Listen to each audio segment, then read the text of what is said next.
আজকে ছিল দ্বাদশী, মঙ্গলবার। আজকে মায়েরও পূজা।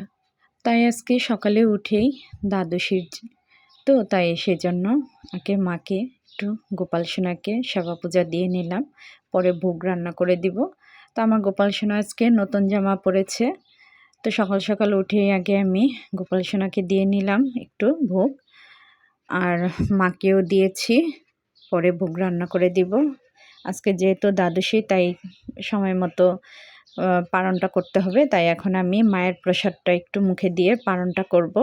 পরে ভোগ রান্না করব। আর পরে আমি আমার সকল ঠাকুর দেবতাকে আমি ফুল, বেলপাতা সব কিছু দিয়ে পরে সাজাবো। এখন আমি মায়ের ঘটে একটা করে ফুল দিয়ে একটু বেলপাতা দিয়ে দিয়ে মাকে পূজা দিয়েছি। তো এই হলো আমার সকালের মায়ের পূজা, গোপালের সেবা পূজা। তো পরে আবার দেখা হবে।